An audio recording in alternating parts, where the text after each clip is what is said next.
very fundamental thing is don't oversell, don't overcommit, deliver what you've committed on, be innovative. These markets that we're in, we are the visitors. Going in there to sort of put the Indian mentality or the Indian culture, that's not the way it works. And if you see the relationships our engineers and our managers have built with customers over 20, 30 years, it's mind-blowing, it's amazing. Maybe recruit people who are fresh out of college. Right. There's this enthusiasm, energy, and an open-mindedness to sort of absorbing like a sponge almost. There's much that we admire about what our competitors do as well. It's so interesting, I worked with your grandfather when we joined the company. Really? I worked very closely with Farhad, Naushad, Rati. Very similar, and it's so nice to see this continuing. Well, good morning, everyone, and thank you for joining us for the podcast today. I'll begin by introducing myself. My name is Darius Forbes, and I look after the international business at Forbes Marshall. So sort of everything that's outside of India comes under my purview, along with a colleague of mine here in Pune. I am based in Singapore, where I look after the manufacturing plant that we have in Singapore, in addition to the overall business that we have outside of India. I spend a lot of my time traveling, meeting our customers around the world, and spending time with our teams in multiple geographies around the world as well. So rather than being in India or in Singapore, I spend most of my time in an airline. But that's a little bit about myself. I'll ask my colleague Sunil to introduce himself now. Thanks, Darius. I've been involved with Forbes Marshall now from 1988, so it's about 37 years I've been involved with Forbes Marshall. It's been a lovely, interesting journey for me, and it all started in Bangalore as a sales engineer way back in 1988. In 1992, I transitioned to Pune and we started the international business. 1992 all the way up to 2022, about 30 years in Pune, helping the teams in Pune and internationally. We set up 16 companies globally in this period of 30 years, 16 offices, 16 companies. Went from a team of 2 people to a team of 160 people. And now I believe we have closer to 200 people out in the teams. And it's been a wonderful journey for me. And I continue to be involved with the company, helping Darius, Deepak, and the others set up the American businesses, helping them with South America, a little bit in Canada. And of course, whatever little mentoring I can do with Darius and the team here. Thank you. Thank you, Sunil. So a little bit of context for the discussion that we're about to have today. It's about the evolution of our international business. And just to give everyone, as Sunil just did actually give you the context about that, we started the business in 1992 in Sri Lanka. And today we have now grown to having 16 permanent offices outside of India. We supply products and services to approximately 40 countries globally as well. But broadly, in terms of giving you some perspective as to why the international business has been important and relevant for us as a company, we've always had an ambition to be a global company. So to be a global company, you need to have a global business and an international business in that sense, both in terms of the markets we cater to, but also culturally as a company as well, to be more international in our outlook and endeavors. At the same time, we at FM, we truly believe we make a difference for the environment on a daily basis. There's no reason or good reason to restrict this to just India. It's necessary to take this, and we believe necessary to take this to the world in gusto, and make this a key contributor for our overall success as a company going forward, and for the world in totality going forward as well. So with that, I think it would be a good idea to launch into talking about the first steps that we took internationally, Sunil, and your perspective on and your stories about what we did over there to sort of take this, to incept this. Thanks so much, Darius. I think it is a vision, as you said, of the management of the Forbes family and of the directors then, of Mr. Khambata and others, who actually, motivated all of us. So I think way back in 1992, I remember the date very clearly, 29th of March. I got a call from Mr. Kambata, and he said, Sunil, do you want to come and help us start up the international business? So I said, sure, sir. He said, when can you come? I landed up on April 1st, by the way, April Fool's Day. I landed up here. He said, what are you doing here? I said, no, I've come to start the international business. He said, very good, very good. So the first thing we did is look around for a space to sit, table, chair. We found a table chair and we went and, found ourselves parked there. So that's how we started. And then we had two people at that point in time. Uh, in the earlier days, I remember Naushad quoting to us, what Baba Kalyani once told him at a meeting they had, that, when you grow a business to 25% internationally of the company's business, that's when you really see the DNA of the company and structure of the company start changing. And that stayed with me for many, many years. And, I spoke about that to our team, saying that we really want to grow our business to at least 25%. And now I know we have ambitions of even growing it to 50%. Correct. And so having said that, what we did is that in the initial days, we were kind of largely opportunistic, not knowing what to do. We went around, but we started with a few countries. We started basically in South Asia and in the Middle East, and uh, kept the focus on two or three markets. And at that time, Farad was very involved with us. I remember sitting in hotel rooms and looking up yellow pages with Farad to find addresses of customers, of possible distributors, representatives. Yeah. And we were lucky, I would say, in finding some very nice partners, very good customers. And within a couple of years itself, we got built a lot of momentum into our business. So I would say by year 2 or year 3 itself, we were well into 5, 6 markets and had good partners. In those days, we would go in initially with a distributor or a local partner. And within 4, 5 years, we had partnerships and we had acquired, my guess is in the first 3, 4 years, at least about 100 customers across these markets. Sure. And it started off very well, which motivated us to go further into different countries and different markets. The other stuff we did was, we insisted as we got into these markets, we kind of uh, got customer confidence, got customer loyalty on our side. Yeah. And that was done, Darius, largely by engaging with customers differently from what our competitors normally do. So we'd engage with them where we talk to them, as you said, about environment solutions, about efficiency solutions, about productivity solutions. We put all this into a package and then provided them an overall holistic service, which was not being done earlier by our competitors. And that really came across very well and helped us acquire customers, build their confidence, build reference sites, build long-term partnerships. We've had customers who've been giving us business now for 30 years. Of course. And they've grown with us into Yeah. giants like us. And so it's been a really interesting journey. And now, as we mentioned earlier, we are in 16 markets, 16 countries, 40 markets, I guess, now. Yeah. And we employ people from how many, I guess, about how many 19 nationalities, 20 nationalities, probably in that 20 vicinity now, I nationalities, yeah. think. We'll Yeah. probably be at 20 next Yeah. week. Yeah, yeah. Yeah. So Yeah. pretty interesting. So that's how we grew our business from the start. Yeah. No, just to maybe press further on that, but was there a particular moment or at some point of time in that initial journey where you were like, aha, okay, this this is really going to be something big for the company someday? Was there a particular moment where you really felt, yeah, this is the future? We did a seminar, for example, in Sri Lanka once, where our competitor, I won't mention his name or the company's name, and they did a seminar in a room. And we figured out that these guys were going to be doing a seminar in this room on this date. Yeah. So we hired the hall just after them. So Right. they finished at 7 o'clock. We got in at 7 o'clock. Yeah.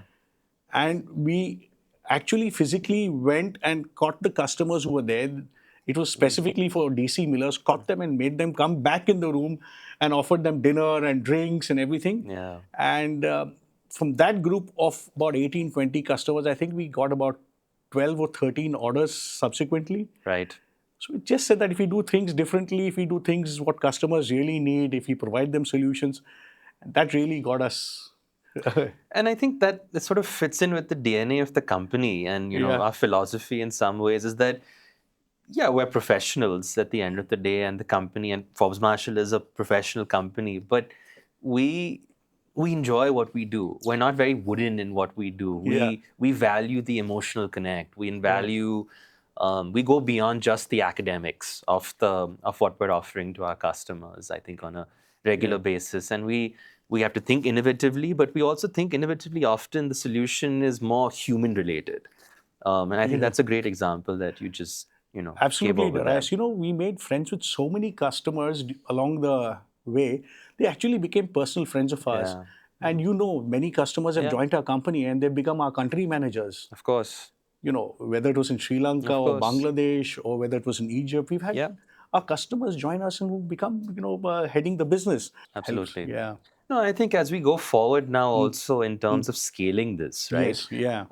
That's one of the biggest challenges that we have is that how is this very unique culture that exists at Mm. Forbes Marshall? How do we inculcate the best of that culture Yeah. everywhere else in the world with these large teams that we're now recruiting and have recruited and are adding on to? Yeah. How do we take the best of that culture, this human connect Yes. perspective that Yes. you described so aptly, take the best of that, but also adapt it to the local cultures that exist in so many of these markets that we're now present in. I'm a big believer that Mm. um, um, these markets that we're in, we are the visitors Right. ultimately. Right. We're the visitors. We're not going in there to sort of impose and put the Indian mentality or the Indian No way. No, culture. no. Yeah. I mean, we know this from our Yeah. own experiences Yeah. trying to grow this business that Yeah. that's not the way it works. There has to be a level of deep empathy and understanding and Yes. appreciation for the best of what exists in these markets that we're now Yeah. based in, and but at the same time blending in the parts and the pieces that we have been successful with and used as tools of leverage to be successful in, along with those very Hmm. unique and useful perspectives that come from these markets also. And I think that's the journey that we're on now in terms of trying to establish this global brand. Absolutely, Darius. You may want to tell us a little bit about, you know, this whole thing about building local teams, Yeah. hiring local people. What are your thoughts about that? How do you see it build out? How do you see, us becoming, truly Indian multinational? What are your thoughts on that, Darius? Well, I think Sunil, the easy win, of course, would have Yeah. always been that we send a bunch of expats out from here, Yeah. who from India, who knowledgeable, know the company, know the technology Hmm. inside out. Hmm. That gives you success. Right. But I think the what we value in Forbes Marshall, and I think we have the luxury of being a family business as well, is Right. that it lets us think long term. Yeah. And when you think long term, and if you really want to do justice to a global business long term, Yeah. Hmm. you have to have a people strategy that revolves around Yeah. hiring, developing, and recruiting local individuals. And Right. I think that's the DNA that we really tried to sort of inculcate into the global business, Yeah. going forward. And it comes purely out of this aspect that we want to be sustainable in these markets. That Right. we don't enter a market today with a short-term view that we'll make a quick buck in a few years and then Yeah. we'll exit and use Hmm. those profits and take them to another market to re-enter, make a quick Hmm.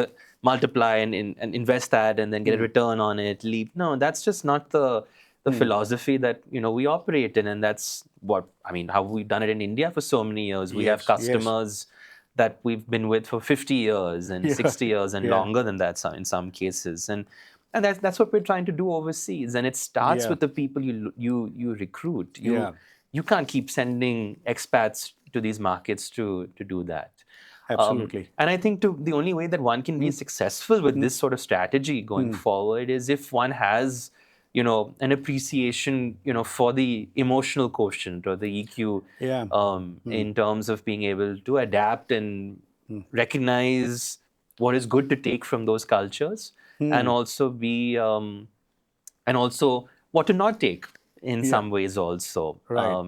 And What are your thoughts about how does one go about recruiting, getting good people on board? How do we get the best of talent? And then what are your thoughts around how do we nurture these people and how do we make them productive? And you know, you're as good as the people in your team are. So, what are your Absolutely. thoughts on that, Darius? It's on the job training. I mean, Right.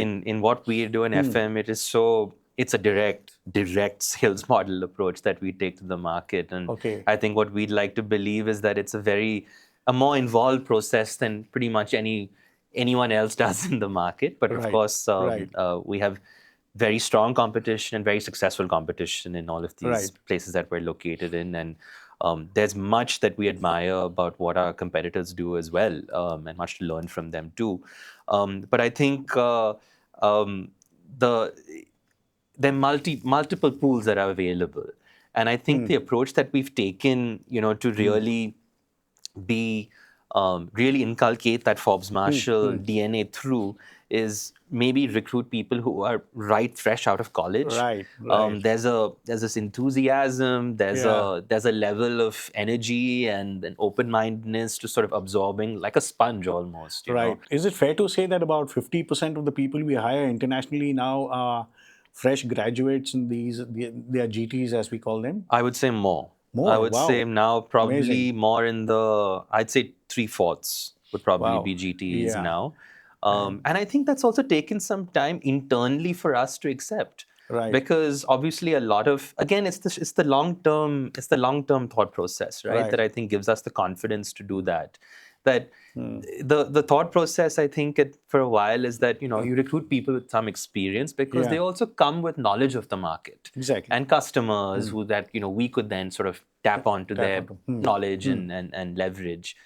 But we're new in some of these markets anyway, Yes. right? And so perhaps we should learn these customers through the lens of people that we recruit and who also come without baggage, essentially, Yeah. of Without bagging. Yeah. what Yeah. they've acquired over their own Yeah. experience and their own their own um, uh, with what they've been exposed to, for so many years as well. It's Yeah. good to have a blend of both, though. I Yeah. wouldn't say that, again, it's not a one size fits all approach. It's a Got it. blend of both. Got very Yeah. nice. Very nice to know. Yeah. Darius, any thoughts? We've been, obviously over the last 2 or 3 decades, we've grown our businesses in markets after doing a lot of, I remember how we got into some markets around 2015 when we had this new product range available for us to go international. We actually did a very, very systematic Yeah. way of approaching and understanding which markets had potential, which markets, the political environment around the markets, uh, things like import restrictions and ease of, getting approvals, all that, so that was that, Macroeconomics. yeah, Yeah. macroeconomic stuff. Yeah. So that was a study we did about, let's say, 8, 10 9 years years. ago? Yeah, Yeah. 8, 9 years Yeah. ago. Yeah. And we chose specific markets to go into, and then we've been growing those markets systematically. And now you and the team and Deepak and all of you are doing a great job of this.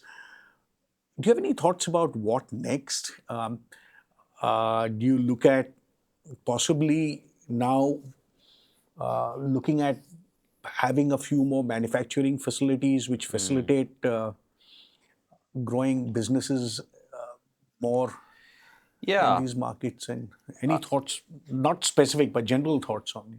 I think that supply chain is becoming more and more complicated.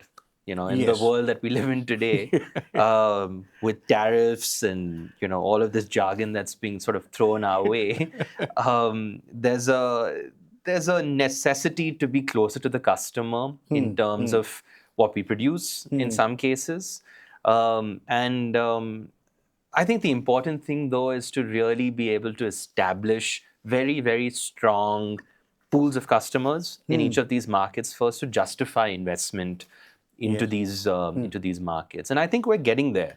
Of course, I go back to what I said in the context setting as well, that there is need for risk mitigation, I think, in Yes. terms of diversification of the manufacturing outside of India in some Right. sense.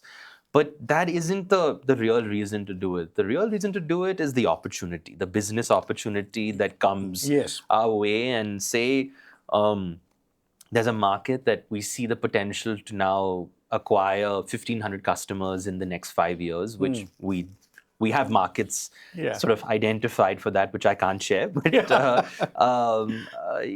5 years' time, it makes a lot of sense to possibly put in a manufacturing base over there too. Nice, nice. And we hope that we'll be able to get there. We are doing the right things in terms of being able to Yeah. get there. But I think that ultimately, the manufacturing piece and the logistics that come with being able to supply our customers well is essential to the success of the business going forward. But Yes. it's the secondary step. It's a secondary step. Today we're doing a good job with what we have currently available to us from India and from the UK and also from Singapore, where we Yeah. also have two other bases outside of India by way of manufacturing. What we do need to perhaps do more of is to leverage these existing facilities with the Okay. capacity that exists over there, really get them up to the levels that they're capable of in terms Yeah. of output, and then work out all of the distribution, the logistics around from there. On that, Sunil, I'll come in and ask you a question also on that. And going back to the customers and the acquisition of customers, I think it'd be also good for you to share a little bit about what it means to be a successful Forbes Marshall engineer and what it was like for you. Many years ago, granted, but that made you as successful as you were right from the get-go in Bangalore in those early days, and then onwards, of course, in the wonderful journey, 37 years. Yeah, interesting question. Given the fact that you and me still knock on customer doors, so we are still doing what we did many years ago. Yeah. But I do think being successful with customers and acquiring and retaining customers, a very fundamental thing is like don't oversell, don't overcommit, deliver what you've committed on, and be innovative. Don't just go after a product-based approach, but go after a solution approach. And there are very few companies who do that, especially in newer markets which we are getting into. We are in a couple of 3, 4 new markets now. How are we acquiring customers? By being different. Yeah. We're providing a solution. We are providing something that the customer really needs. We are not trying to push a product at a customer. We're going in, we study, and that's been over the years. We've seen this over the years grow, and it's a success that we've seen multiplied many times. I may say we've had customers now from the day we started who still give us business, Yeah. and some of them large multinationals. So, so I believe it's building trust, holding on to the trust, not overselling, being very, very true to what you say and commit. And these are things we've built in our teams, not only internationally, but that's what we've learned from what we've done with our teams in India, and we've all learned from that. I started my career here in India, 5 years in Bangalore, and that's where I learned how we went to customers. So it's basically that, and ultimately, what we do, we are doing. I was speaking to a friend of mine, and I was telling him, I said, "What do you do with a budget?" He's selling cold drinks. He's head of big market selling cold drinks. Yeah. I said, "What do you do with a budget of 200 million, $100 million marketing?" He said, "Man, I'm selling sugar water. You guys don't need it. You're selling stuff that saves the environment, that's great for the company, great for Yeah. people." Yeah. So, from that extent, we've been able to really stick the path and retain a lot of good customers. And I think it's basically that. I hope I answered your question. You have, I mean, and I think also, but the discipline, I think that that Yeah. comes with, of Yeah. course, being true to these principles and these values, like you mentioned, but Yeah. also the volume. That okay, 3 customers today. If I did only 3 today, then tomorrow has to be 5, and that kind of rigor is something that I think that Yeah. we. Can I share an example with you on this? Please, yeah. I remember a few months after I joined the company, my boss, who I really love and loved, a guy called DG. In those days, he used to be in Chennai and I used to be in Bangalore. And after a couple of months of struggling, I went to him and I said, "Listen, something's going wrong. I'm not able to, get the kind of business that's expected." So DG turns around and he says, "Can I see your call schedules and your call number of customers you're visiting?" So I showed him in those days we wrote it in a call, Yeah. handwritten call. He said, "We just visited 20 customers last week, Sunil. That's not how we do this business. Yeah. This business is done by do try and target 80 customers, In the month. 80 customers in the month and see how Yeah. it goes. Yeah. So we went after that, 20 customer a week. That was my last conversation with DG on that topic. Yeah. And Yeah. our business is going, finding solutions, spending time with customers, Yeah. and that's basically what I learned from day one: is spend as much time with your customers Absolutely.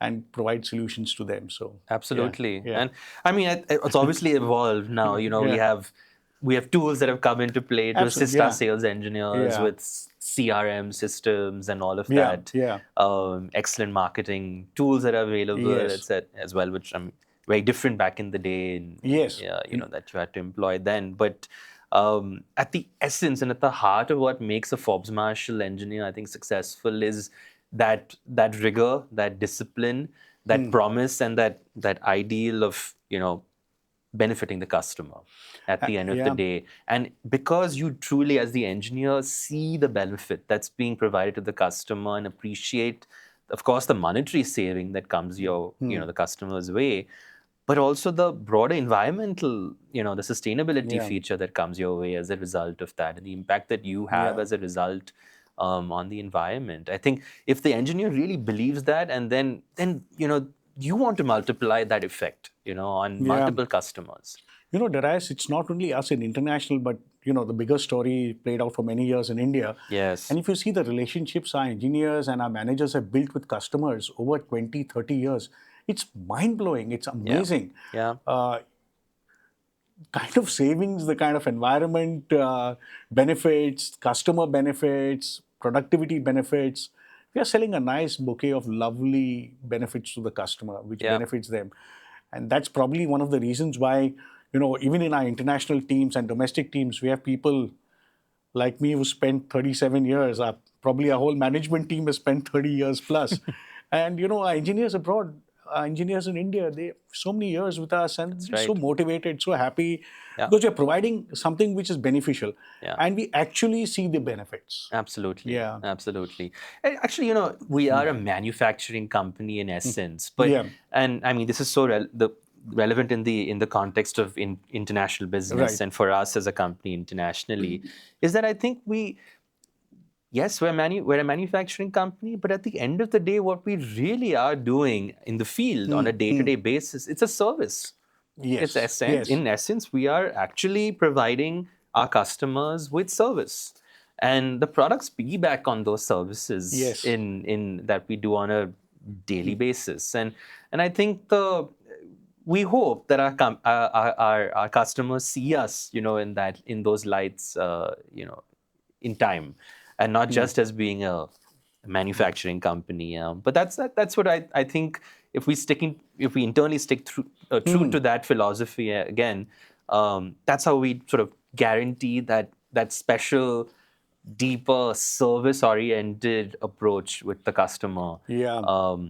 And everywhere, like we've done this in India for so many years, and therefore Yeah. been successful as a result in India Yeah, for so just many building a years. little bit on that, Darius, I think we're very unique as an organization. About a couple of decades back, when we started providing audit services, Yes. providing consultancy services, now we do it equipment-wise, Yeah. studies. Correct. Very few people do this. Leave aside in our Yeah. scope of engineering, but outside also, when we go and connect with customers in different parts of the world, they find our approach very unique. And I Right. think that's something which is deeply rooted in our culture of our company, and we should, make all efforts to, take this forward and make sure that Absolutely. this is the approach we have, Yeah. Yeah. We will do our best to preserve it, Yeah. Sunil. The We're good we thing, really, Darius, yeah, the yeah, good thing I've seen that, you spent so many years now in the field. yeah, Uh, I'm guessing about 5 years in the field now. longer. Longer, 5, 6, 7 years. Can't see from the gray in my hair No, now. but you spent a lot It's of years in the close to field, 10. and Yeah. getting that customer knowledge, meeting customers day in and day out, is giving right feedback to the Absolutely. organization for the future strategy. And that's the most, honestly, for me personally, the most fulfilling part of what I do on a daily basis Wow. is just that. Yeah. It's spending time with our customers in Nice. the field, and not just our customers, but our own people in the field. Yes. I Yes. mean, we have fun Yeah. Fun. at our Yeah. company. I mean, Yeah. we have fun. we work hard from 9 to 5, and then in the Yeah. evenings we have Yeah. a good time We as have a well, good and time, we of course. decide how we discuss business, we talk about strategy, but we also find time to spend time personally in terms of getting to know each other better, which I think is also very special about us and what we do. The bonds we have with some of our own teams and employees, and with our whether it's engineer or country manager, it's something very unique. Yeah, I don't think I've seen this, probably because we have people who've been around and tend to remain with the company for many correct, years. When you develop long-term friendships, they become like a part of a larger family, and correct. you're doing things with your. So I'm sure when you're traveling around and meet various Hmm. teams and engineers, it must be like almost being with your buddies and your pals, It and is. it's, yeah, It is. yeah, I mean, we were together a few months ago, and we played golf. yeah, With yeah, some of our with our well, customers supposed to join us but couldn't. But yeah, we will get to that at some point of yeah. time. But yeah, it is. It's a luxury having an extended family. Yes, That you have yeah, through your own yeah, professional world and your yeah. professional existence. And this is such an important part again of the culture of Hmm, what I think what hmm, we've been able to build. hmm. And this is part of that element of what we'd like to take overseas as well. And Yes. how Hmm, do we again preserve this very important hmm, ethos of what makes us different? How do we preserve this, not hmm. just like what we've had in India, but how do we preserve this overseas as well? And I think Hmm. it's by spending time with our guys in the field like this. Yes. It's by focusing on these important soft aspects as well to the business, and that Yeah. it's not always about money at the end of the day. Yes. I mean, I think wealth is not why we do what we do. Hmm, hmm. There's a much larger altruistic reason to be Yes. part of Forbes Marshall today. And frankly, I mean, maybe this is getting a little too philosophical, but I think to be alive in general, it can't always be Yeah. about Yes. money. But of course, that's we all come from different contexts, and so Yes. it's obviously Yeah. very different in some contexts, and we recognize that too. As we grow larger and our teams grow bigger, and you know, we're doing a great job today, I see, of making everybody feel a part of the team and feel part of the Forbes Marshall Yeah, larger family. yeah. Uh, as we grow various markets bigger and larger, any thoughts on the future on how we integrate people? Of course, technology is there. We've got now, fortunately for us, we can connect online, but there's so much to do with personal connections. Yeah, And so, any thoughts on that going forward, Darius, on how you look at when your team today, we have, let's say, 250, you have yeah, 1,800 people yeah, internationally. yeah. What would be your thoughts on that? I know I'm throwing this at you from out of the blues, but it'll be good to. You need to you need to work hard. I mean, Hmm, at the end of the day, I think if you there are two ways. There's the individual, the hmm, self, hmm, in terms of your role, hmm. um, going from 250 to 1800, and how would you manage that? And then also the structure The that you put in structure, place, right, I think, right, to manage that. yeah, Um, Work is hard today. I mean, yeah, it does take lots hmm, of sacrifice hmm, from myself, from yourself, hmm, from all of us in the team. hmm, Traveling out on a hmm. regular basis. We spend 3 weeks out of 4 weeks every month in hotel rooms sometimes. Right, But you have to find a way to make that hmm, manageable. You yeah. know, and not just manageable, but actually pleasurable. Yeah, In exactly, some pleasurable. ways. Yes, And I think you just have to keep doing that. yeah, There's no substitute for that. hmm, And there's ways in which one can create and marry the personal aspects of our lives hmm, into that professional. yeah, I think it's essential as an individual, and I mean, hmm, not just for myself, but I think for all of us who do this today for the company, that we don't have to compartmentalize so strongly and draw lines in the right, sand right, between personal life, professional life. No, right. there's a way to make it homogenous, Hmm, I hmm, think. And I hmm. think if one Interesting. has that approach, Yeah, that can 250, yeah, 1800, no worries. you Yeah, know, you'll manage it. yeah, But then to make that also come alive, I'm not Yeah. naive, you need to have a structure and you need to Right. be creating great local leaders in these That's the markets. point. Great Yeah, local leaders great in these local leaders, markets. great local teams. So I'm guessing Yeah, that's where you're spending a lot of your time now yeah, in building local leadership, local teams, absolutely. and with your senior management team out there internationally. Now I Yeah, know you've got about 7 or 8 very, very yeah, good managers out yeah, there, yeah. and through them so you'll be investing a lot of your time in that. Great. We do that, and Yeah. I do that today. We do that today. They in turn will create, one of them will Right. create another seven, hopefully Yeah. along in time as well. Yeah. And I think that again, this philosophy in management that that we all need to take is that our success as an individual or as a manager in that sense is the success of the people that That report into you. reporting to you. That's Yeah. your success. Not that, oh, they've given me this order, which I then show as my achievement, right? Or whatever numerical value that you use to sort of judge performance. But it's that, no, has my direct reportee or reportees, in some cases, are they successful? If they're successful, then I'm successful. And I think Absolutely. that philosophy and Absolutely. ethos has to be part and parcel with any kind of structure. Yeah. And as the company is growing bigger, and it is growing bigger rapidly, we need to be clear that this mentality really sets in everywhere, and that we have no dilution of this, and Yeah. that we therefore hold on to that personal aspect, in Right. the company everywhere we go. And I think a lot of the markets that we operate in culturally align to this also, to this Yeah. ethos in some sense. So just a follow-up question on the same. Yeah. You know, one is with our teams, with our customers also who have different, you know, different aspirations, different ways of looking at, you could be in a market where there's one engineer running the whole plant compared to a different market where you've got 10 engineers running a Yeah. plant. So the way you approach a customer, so there are a lot of inputs, market specific inputs, which we've been working on over the years, and tuning our teams to work in markets individualistically where that market deserves something. But what do you think about cross connecting teams and getting people to shift from Yeah. moving around Yeah. people so that we can leverage knowledge Yeah. from one market to the other, from India outside back to India, things on those lines.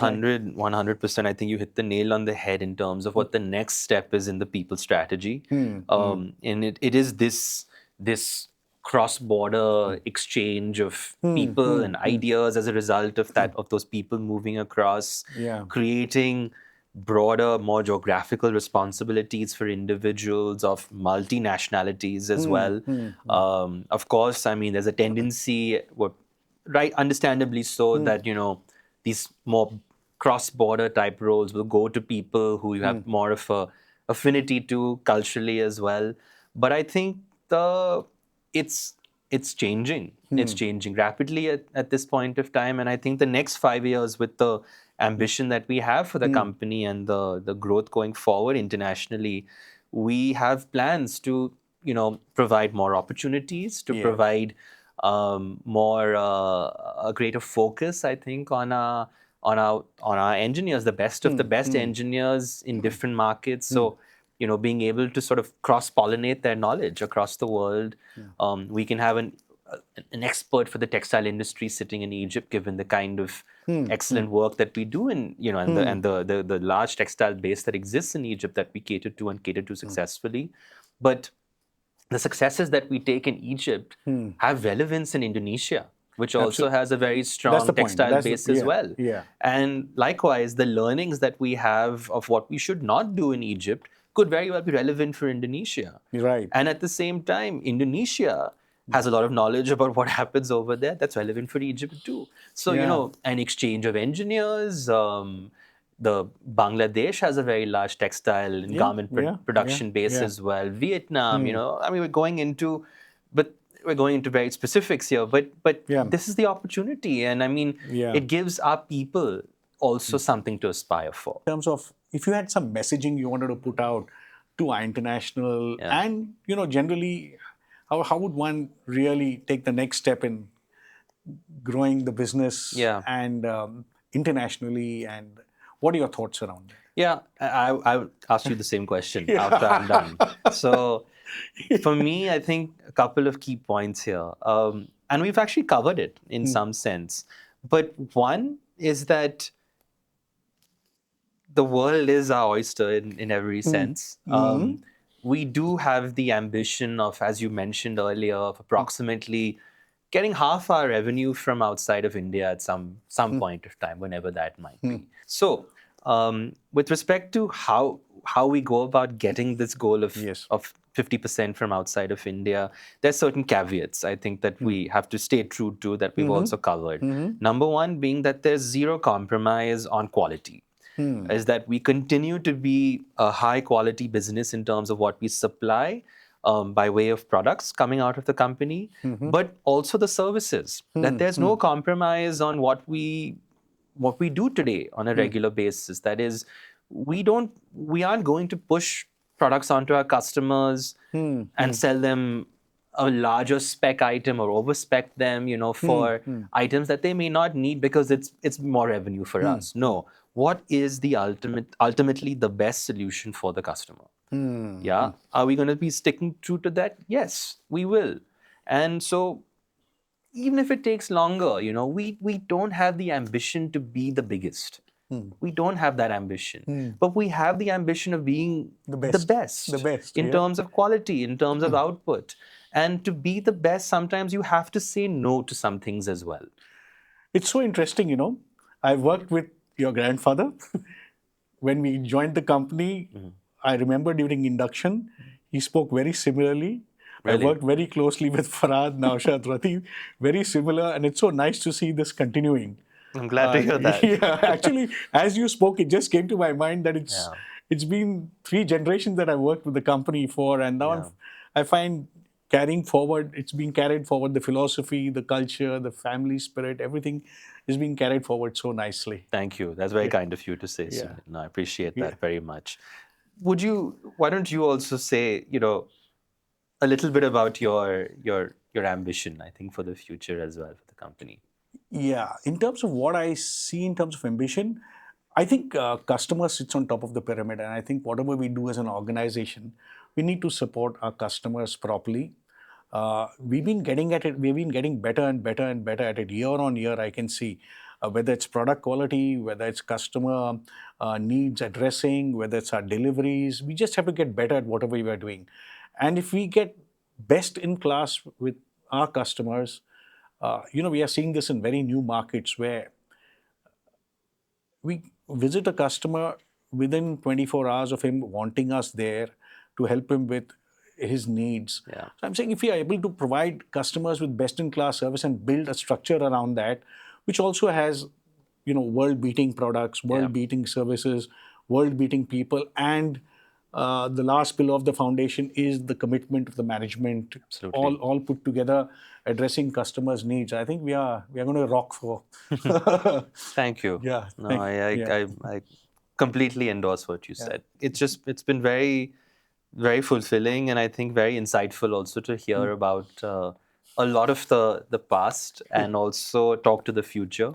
And the international business at Forbes Marshall is truly our. I think I'm biased, but I really believe it. I think Yeah, it is yeah. our opportunity as a company going Yes. forward. The future is international in every sense, and in terms of the market, from a market perspective, in terms of the DNA of the company, in terms of the success of the company going forward. And bear in mind that international includes India.